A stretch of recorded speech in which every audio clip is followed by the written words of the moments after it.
Hello students, welcome back to my channel. Today I'm going to give you 8 latest defense updates. Number 1, introducing hypersonic ADAH interceptor missile. India's ambitious Phase 3 Ballistic Missile Defense BMD program is making strides with the development of the ADAH 3-stage missile, a next-generation interceptor designed to provide robust protection against advanced ballistic threats. The missile incorporates cutting-edge technologies and complex safety-critical systems that ensure its reliability and effectiveness in high-stakes scenarios. The ADAH missile boasts a 3-stage configuration, each stage designed to perform distinct and critical functions in its trajectory.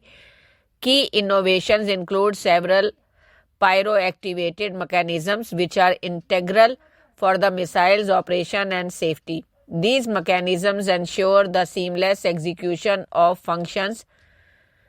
Next, advanced UAV and flight control development. In a significant stride towards fostering indigenous defense technology, Larsen & Toubro, one of India's leading engineering and construction conglomerates, has announced a collaboration with the Indian Institute of Technology, Kanpur.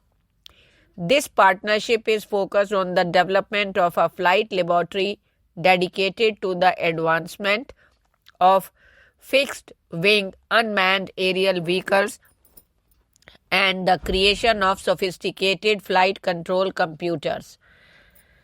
L&T, known for its expertise in defense system integration and manufacturing, is leveraging IIT Kanpur's renowned aerospace engineering capabilities. Next, should India invite Taiwan into AMCA program? Comment. In the ever-evolving landscape of geopolitical strategy and military technology, South Asia stands at a critical juncture. Recent reports suggest that Pakistan is on the verge of acquiring the J-35A, a fifth-generation stealth fighter from China, potentially shifting the regional air power balance. This development raises questions about India's strategic responses, particularly in the context of its own fifth-generation fighter jet program, the AMCA.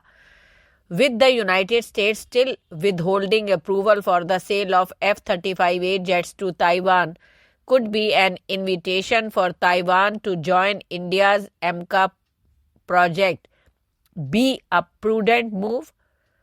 Comment. Next, offering advanced all-terrain vehicles to Indian Army. In a significant development towards enhancing India's military mobility in rugged terrains, L&T and BAE Hägglunds have jointly presented the BvS-10 Beowulf, also known as Sindhu in its Indian variant, to the Indian Army.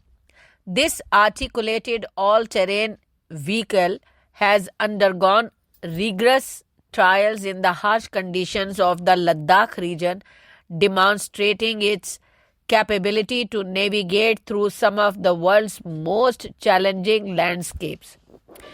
Developed to meet the specific operational demands of the Indian Armed Forces, the BvS-10 Sindhu is an advanced version of the globally recognized BvS-10 Beowulf. Next, INS Wagshir submarine features unique treasure shark crest. The Indian Navy's latest addition to its submarine fleet, INS Wagshir, has sparked interest not only for its capabilities but also for its emblematic crest. Contrary to what might be suggested by the Wikipedia entry, which labels Wagshir as a type of sandfish, the official crest of the submarine proudly features a thresher shark, highlighting a fascinating choice in naval symbolism.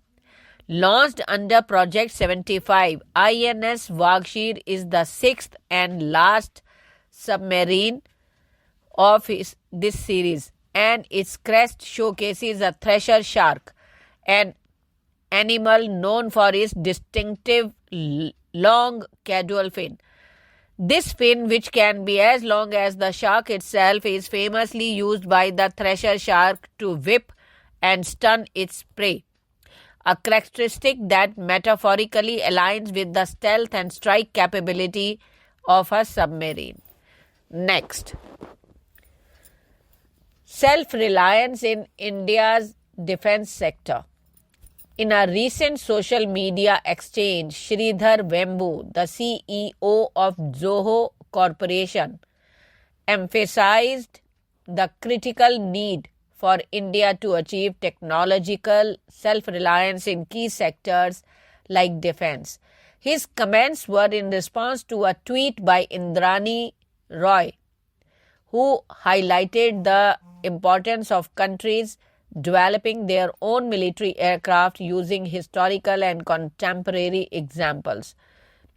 He praised the indigenous Tejas fighter jet program, defending it against criticism regarding production delays. He pointed out that nations like the United States, China, South Korea, and Turkey have pursued self-reliance in aircraft manufacturing, contrasting them with countries like Japan, Germany, and the UK, which he suggested have compromised their technological independence by opting for foreign solution. Next, military character of RD parade to be retained. Defense Secretary Rajesh Kumar Singh on Monday clarified that the indigenously designed and developed advanced light helicopters will not be participating in this year's Republic Day flypast. The ALH will not be participating in the parade, but a variety of other 39 aircraft will be taking part and 12 different formations will be displayed, Singh told in a press conference here. After a crash of an ALH belonging to the Coast Guard in Gujarat's Porbandar on January 5, the armed forces grounded the entire fleet of the twin-engine chopper. Next, ISRO showcased advanced space tech at Bharat Mobility Global Expo 2025.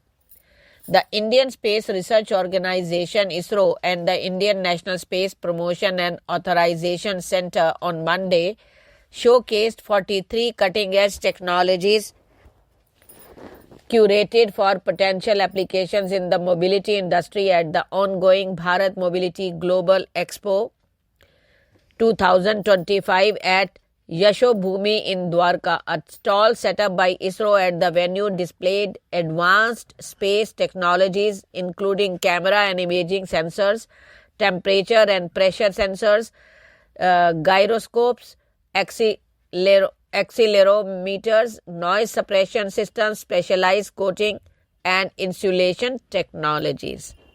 Thank you.